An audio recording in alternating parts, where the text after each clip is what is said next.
Assalamualaikum. Dah berjumpa lagi kita, bersama dengan cikgu dalam pendidikan seni visual tingkatan 5. Cikgu harap semua dah ready. Hari ini kita akan masuk satu topik yang baru tapi di bawah tajuk yang sama lagi, iaitu sejarah dan asosiasi seni. Jadi untuk kali ini kita akan melihat tokoh craft, tokoh craft. Jadi kita akan mengenali lah beberapa orang dan jasa dan sumbangannya apa terhadap bidang seni ini. Yang pertama sekali, tokoh kelas tekak. Namanya Azizah binti Muhammad Yusof. Lahir pada 1938, berasal dari Kuala Kangsar, Perak. Inilah dia punya orang dia ya. Jadi tekak ni maksudnya dia menekat sesuatu image ataupun corak di atas satu permukaan. Jadi kamu boleh tengok dia tekat di atas permukaan bantal. Itu adalah hasilnya lah yang dia tunjuk tu. Bantal yang berwarna merah. Jadi bantal ni sesuai kan. Selalu kita jumpa di mana? Agaknya lah. Selalu kita jumpa di majlis perkahwinan. Selalu pengantin akan pegang letak di atas peha kan. Macam tu. Jadi benda ni sinonim dengan perkahwinan. Jadi corak bunga yang dihasilkan tu memang cantik kan. Dan selalu yang berwarna emas. Jadi sumbangan dia, beliau ni jadi guru kepada pelatih-pelatih Perbadangan Kemajuan Kelas Tangan Malaysia, PKKM. Dan juga jadi tenaga pengajar seni craft tekak kepada generasi baru. Dia ni lah orang kata mengajar generasi baru, pelajar-pelajar baru tentang seni ini. Dan sumbangan beliau juga menjadi wakil Malaysia ke pameran antarabangsa Asian Center di Tokyo, Jepun pada tahun 1984.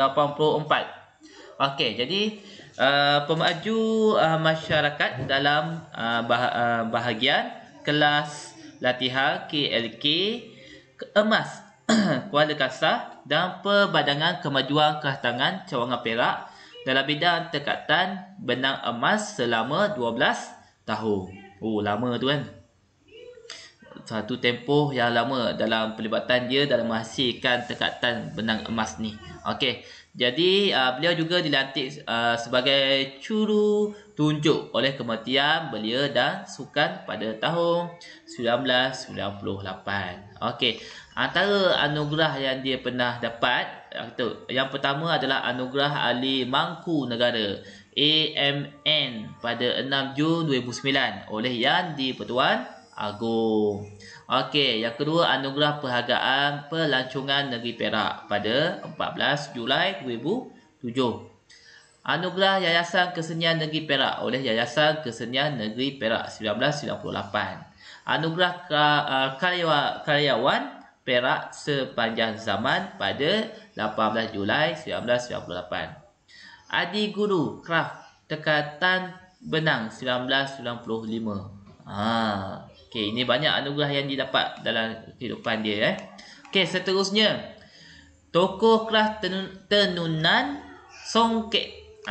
Ini orangnya, Hajah Habibah binti Zikri.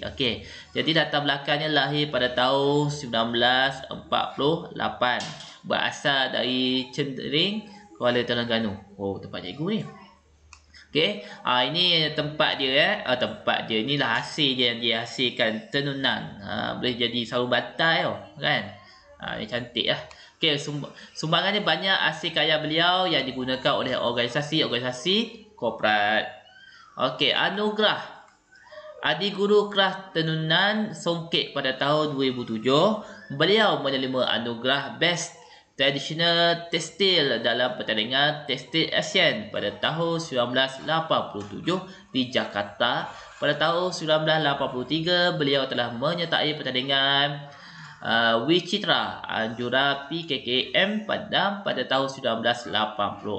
Beliau telah menerima anugerah reka bentuk terbaik dalam tenunan songket. Dia berkecimpung dalam bidang songket. Alright, seterusnya tokoh kraft Pasu Ibang. Okey. Jadi dia lahir 1948, menetap di Rumah Panjang Nangga Sumpah, Seri Aman, Sarawak. Dia memang orang Sarawak lah ni, kan? Alright. Sumbangan dia menjadi tenaga pengajar kepada penduduk setempat serta membuat demonstrasi teknik pembuatan pasu ibang secara tradisional kepada pihak yang berminat seperti Muzeum Negeri Sarawak, Unimas, PKKM Cawangan Sarawak.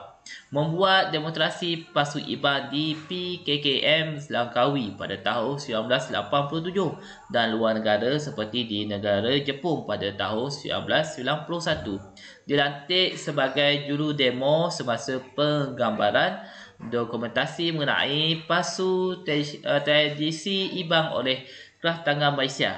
Dilantik sebagai talent semasa penggambaran dokumentasi mengenai pasu tradisi ibang oleh PKKM. Okey. Alright, boleh tengok ni design pasu dia kan. Ini yang panggil pasu ibang. Ni kat luar ni ada rotan, okey. Dia letak rotan dekat sini sebagai pengikat dia lah kan. Senang nak bawa ni, senang nak letak. Okey. Anugerah Adi Guru Kraft Pasu Ibang pada tahun 2006. Okey, seterusnya kita akan tengok tokoh kraft ukiran halus. Ini orangnya tak? Kenal tak orangnya ni? Okey, nama dia Nohaiza bin Nordin. Okey, latar belakang lahir pada tahun 1983. Tak lahir lagi cikgu. Okey, menetap di Kampung Raja Besut, Terengganu. Okey. Sumbangannya menghasilkan panel ukiran kayu ayat kursi. Di Pejabat Perdana Menteri di Putrajaya. Yang kedua, menghasilkan ukiran kayu peti ibadat Sultan Brunei. Calon orang yang tempah ni. Alright. So, yang ketiga, menghasilkan hiasan ukiran kayu di Istana Hinggat Putrajaya. Menghasilkan hiasan ukiran kayu di Kediaman Perdana Menteri di Putrajaya. Menghasilkan hiasan ukiran kayu Dewan Pusat Pengajian Islam University Oxford.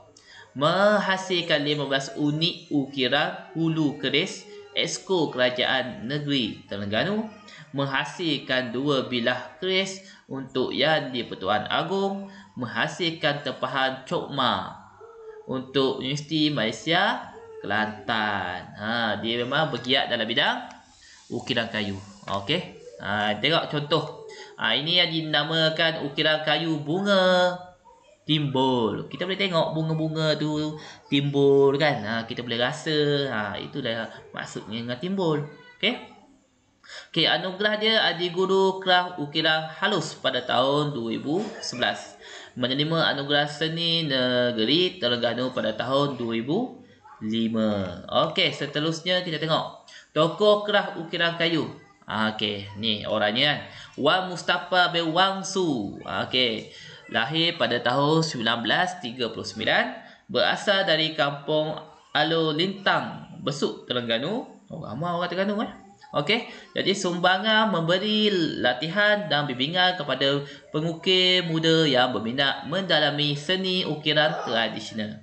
Dewan Bahasa dan Pustaka telah melantik beliau menjadi salah seorang daripada panel pengkaji, iaitu panel pengkaji istilah bahasa bagi bidang ukiran. Yang ketiga, pakar rujuk dalam bidang ukiran kepada individu, pelajar, agensi kerajaan dan juga swasta. Menjadi penceramah seni ukiran Melayu di Universiti Teknologi Mara, Universiti Teknologi Malaysia dan lain-lain IPT sekitar tahun 1980-an hingga 1990-an. Menjadi timbalan pengerusi jawatankuasa istilah seni ukir Dewan Bahasa dan Pustaka. Okey, kamu boleh tengok gambar karya dia. Karya kayu dia. Memang perlukan orang panggil ketelitian. Ukiran kayu di sini. Alright, anugerah Adi Guru Kraft Ukiran Kayu pada tahun 2007. Anugerah karyawan oleh Perbadanan Kemajuan Kerah tangan Malaysia. Okey, seterusnya tokoh kerah blok batik. Yang mak kamu pakai baju apa? Yang mak kamu pakai kain batik tu. Ada juga batik yang diukir. Macam tu kan. Diukir dengan guna benda ukir tu kan. Ada juga guna blok. Okey. Jadi Muhammad Ghani bin Mat, latar belakang lahir pada tahun 1956, berasal dari Wakah Baru, Kelantan. Kelantan ni. Okey. Alright, sumbangannya memberi latihan kepada para pekerja dan anak-anaknya. Memberi latihan kemahiran yang dimiliki melalui kursus latihan jangka pendek blok batik dan menyertai skim perantisan kraf warisan yang dianjurkan oleh Kerah Tangan Malaysia Cawangan Kelantan.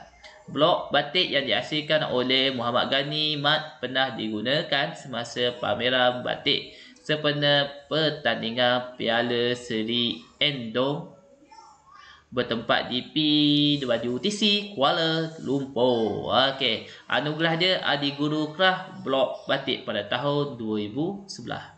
Okey, kamu tengok dia punya hasil je, karya dia. Okey. Okey, tengok. Ini ni yang dia panggil blok batik ni. Okey. Ni yang dia panggil blok batik. Cok. Kan? Alright, setakat itu saja.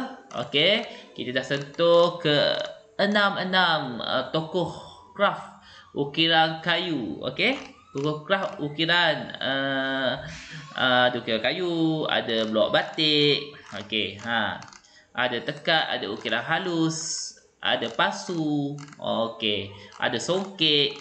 Okey, jadi semua ni adalah memberi jasa dan sumbangan kepada negara kita. Okey, sebab Malaysia kan memang terkenal dengan orang panggil kehalusan seni warisan. Jadi kalau kita tak ambil ni sebagai ilmu, kita tak mengenalinya, dia akan hilang dimakan masa.